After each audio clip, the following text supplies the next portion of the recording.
আগের দিন আমরা যে থিওরিগুলো ডিসকাস করেছিলাম, আজকে আমরা বন্ডিং এর একটা টোটাল ডিফারেন্ট একটা টপিকস নিয়ে ডিসকাস করব। এই টপিকটার নাম হচ্ছে ডাইপোল মোমেন্ট। তো সবার ফার্স্ট আমরা যেটা দেখব যে what is dipole moment. Dipole moment হচ্ছে আমরা এখানে যে কোনো কম্পাউন্ডস যখন দেখব, অর্গানিক কম্পাউন্ডস, তো অর্গানিক কম্পাউন্ডস এর দুটো স্পেশাল ক্যারেক্টারিস্টিক্স হচ্ছে, ওয়ান ইজ যেখানে কার্বন অলওয়েজ প্রেজেন্ট থাকবে, অ্যান্ড সেকেন্ড ইম্পর্টেন্ট পয়েন্ট হচ্ছে যেখানে একটা কোভ্যালেন্ট বন্ড ফরমেশন হবে। তো কার্বনের সাথে যখন কোনো একটা কম্পাউন্ডের বা কোনো একটা এলিমেন্টের কোভ্যালেন্ট বন্ড ফরমেশন হয়, অ্যান্ড দুটো ডিফারেন্ট এলিমেন্টের কোভ্যালেন্ট বন্ড যখনই ফরমেশন হবে, তো এলিমেন্টসগুলোর ইলেকট্রোনেগেটিভিটির ডিফারেন্স হয়। আমরা যেহেতু জানি যে chlorine is more electronegative than carbon, তো এই বন্ডেড যে দুটো ইলেকট্রন শেয়ার করে কোভ্যালেন্ট বন্ড ফরমেশন হয়েছে, এই বন্ডেড ইলেকট্রনের ডিস্ট্রিবিউশনটা ইকুয়াল ডিস্ট্রিবিউশন হবে না। As chlorine is more electronegative, তখন এই বন্ডেড ইলেকট্রন পেয়ারটা towards chlorine atom more shifted হবে দেন কার্বন। তো কোনো একটা এলিমেন্টের দিকে ইলেকট্রন যত বেশি শিফট হবে, তখন কার্বনের ওপর একটা পার্শিয়ালি নেগেটিভ চার্জ ফরমেশন হবে, অ্যান্ড ক্লোরিনের ওপর একটা পার্শিয়ালি নেগেটিভ ফরমেশন হবে, অ্যান্ড কার্বনের ওপর একটা পার্শিয়ালি পজিটিভ চার্জ তৈরি হবে। এই যে দুটো ডিফারেন্ট পোল তৈরি হচ্ছে, one is positive pole and the second one is negative pole, এই পোলটাকে আমরা বলছি dipole. And what is dipole moment, সেটা হচ্ছে উইদিন আ স্মল ডিস্টেন্স দুটো পোলের মাঝখানে যে ইয়েটা, সেটাকে আমরা ডাইপোল মোমেন্ট বলছি। অ্যান্ড এই ডাইপোল মোমেন্টের যে ডিরেকশনটা, সেই ডিরেকশনটা অলওয়েজ পজিটিভ থেকে নেগেটিভ পোলের দিকে কাজ করবে। এবার যখন আমরা এই বন্ডটা between carbon and hydrogen form হচ্ছে, তখন কার্বন অ্যান্ড হাইড্রোজেনের মধ্যে যেহেতু carbon is more electronegative than hydrogen, তখন হাইড্রোজেনটার ওপর একটা পার্শিয়ালি পজিটিভ চার্জ ফর্ম হবে, অ্যান্ড কার্বনটার ওপর একটা নেগেটিভ চার্জ ফর্ম হবে। তখন এই বন্ডের ডিরেকশনটা হাইড্রোজেন থেকে টুয়ার্ডস দ্য কার্বন অ্যাটমের দিকে থাকবে। আমরা বন্ড ডিরেকশনটাকে এইভাবে রিপ্রেজেন্ট করি। নাও আমরা এখানে একটা কোশ্চেন ডিসকাস করব, সেটা হচ্ছে why the dipole moment of CCl4 is 0 whereas that of chloroform is non-zero। তো আমরা যেহেতু নর্মালি জানি যে কার্বন অলওয়েজ যখন সিঙ্গেল বন্ডেড স্ট্রাকচার ফর্ম করে, দেন এই কার্বন যে অ্যাটমটা, এই কার্বন অ্যাটমটার হাইব্রিডাইজেশন অলওয়েজ sp3 হাইব্রিডাইজেশন হয়, অ্যান্ড sp3 হাইব্রিডাইজড স্ট্রাকচার মানে কম্পাউন্ডের অ্যাকচুয়াল স্ট্রাকচার হবে টেট্রাহেড্রাল স্ট্রাকচার। তো এটা হচ্ছে CCl4 এর স্ট্রাকচার, এন্ড এটা হচ্ছে ক্লোরোফর্মের স্ট্রাকচার। তো আমরা যদি ইচ অ্যান্ড ইন্ডিভিজুয়াল প্রত্যেকটা বন্ড এখানে দেখি, তাহলে কার্বন অ্যান্ড ক্লোরিনের মধ্যে যেহেতু chlorine is more electronegative, and আমরা আগেই ডিসকাস করেছি যে অলওয়েজ ডাইপোল মোমেন্টের ডিরেকশন মোর ইলেকট্রোনেগেটিভ এলিমেন্টের থাকে, তখন কার্বন অ্যান্ড ক্লোরিনের মধ্যে তোমার এই বন্ডটা ডাইপোল মোমেন্টের ডিরেকশন ক্লোরিনের দিকে, নিচের বন্ডটারও সেম, অ্যান্ড এই বন্ডটারও সেম। এবার এই রেজাল্ট্যান্ট তিনটে যে ডাইপোল মোমেন্টের ডিরেকশন, এদের রেজাল্ট্যান্ট ডাইপোল মোমেন্টটা অলওয়েজ পারপেন্ডিকুলারলি নিচের দিকে কাজ করবে, অ্যান্ড আপার যে CCl বন্ডটা আছে, সেই CCl বন্ডের ডাইপোল মোমেন্টটা আপার ডিরেকশনে কাজ করবে। এবার যেহেতু আপার অ্যান্ড লোয়ার দুটোই হচ্ছে CCl4 এর dipole moments, and exactly same and opposite in direction, তাই জন্য CCl4 এর নেট ডাইপোল মোমেন্টের ভ্যালু অলওয়েজ 0 হবে। But in case of chloroform, similarly CCl বন্ডের যে ডাইপোল মোমেন্টটা, সেই তিনটে ডাইপোল মোমেন্টের রেজাল্ট্যান্ট মোমেন্টটা, সেটা ডিরেকশনটা নিচের দিকে থাকবে, অ্যান্ড হাইড্রোজেন অ্যান্ড কার্বনের মধ্যে যেহেতু কার্বন ইজ মোর ইলেকট্রোনেগেটিভ, তাই জন্য হাইড্রোজেন অ্যান্ড কার্বনের মধ্যে ডিরেকশনটা কার্বনের দিকে থাকবে। এবার যেহেতু ওভারঅল দুটোই সেম ইন ডিরেকশন আছে, তাই জন্য এখানে ডাইপোল মোমেন্টের ভ্যালুটা তোমার নট ইকুয়ালস টু 0 হবে। অ্যান্ড আমরা ডাইপোল মোমেন্ট একটা সিম্পল ফর্মুলাতে ক্যালকুলেট করতে পারি, সেটা হচ্ছে mu is equals to E into D, যেখানে ইটা হচ্ছে চার্জ অ্যান্ড ডিটা হচ্ছে বন্ড লেন্থ আর বন্ড ডিস্টেন্স।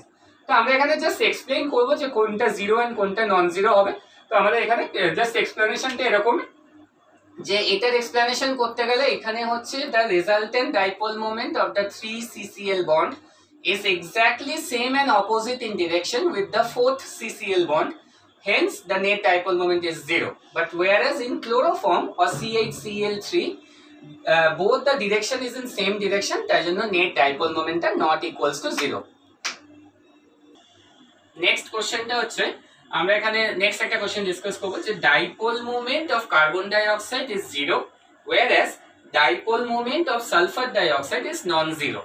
তো এখানে আমরা যদি কার্বন ডাইঅক্সাইড এন্ড সালফার ডাইঅক্সাইডের স্ট্রাকচার দেখি, কার্বনের টোটাল ভ্যালেন্স শেলে ইলেকট্রন হচ্ছে 4, বিকজ কার্বনের অ্যাটমিক নাম্বার হচ্ছে 6, তাহলে এটাকে আমরা যখন কনফিগারেশনে ব্রেক করব 1s2 2s2 2p2, তো এখানে যেহেতু 2s2 and 2p2 কার্বনের টোটাল হচ্ছে নাম্বার অফ ভ্যালেন্স ইলেকট্রন 4, সেই নাম্বার অফ ভ্যালেন্স ইলেকট্রনকে আমরা যদি এখানে দেখাই তাহলে 1 2 3 4।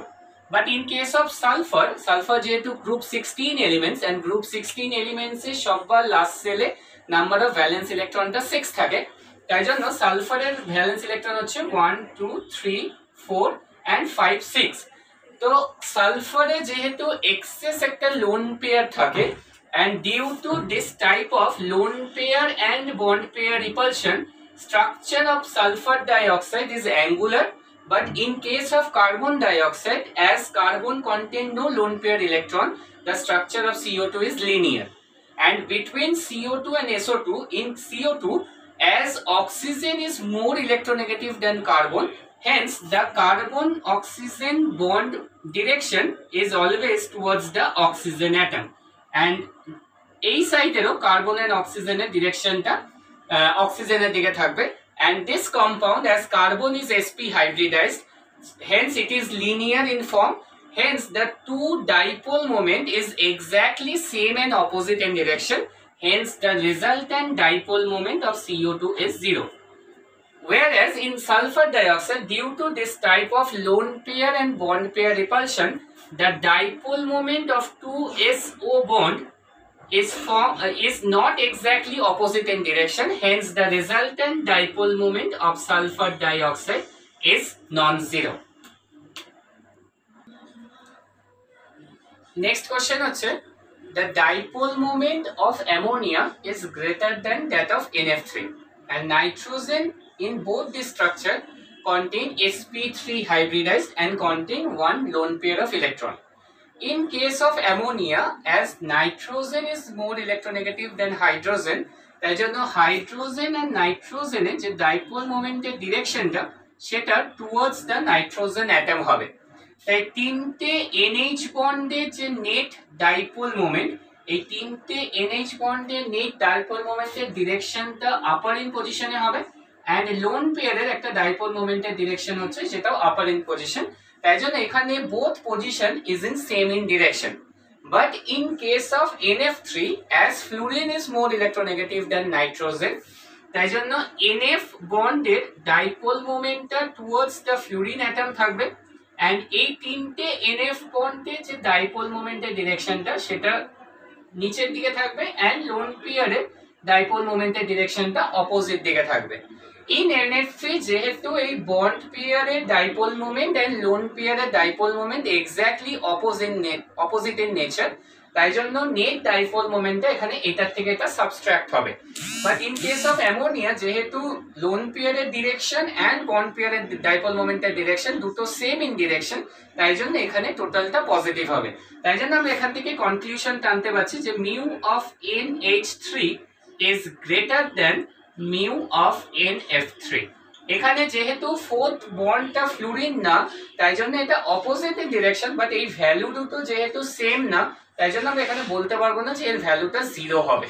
একমাত্র যদি ওপরেও একটা NF বন্ড থাকতো, যদি এরকম পসিবল হতো, তাহলে তার নেট ডাইপোল মোমেন্টটা 0 হতো। বাট কখনোই বন্ডের ডাইপোল মোমেন্ট অ্যান্ড লোন পেয়ারের ডাইপোল মোমেন্টের ভ্যালুটা কখনো এক্স্যাক্টলি সেম হয় না, আর এটা যেহেতু সেম ইন ডিরেকশন, তাই জন্য ডাইপোল মোমেন্টের ভ্যালুটা বেশি।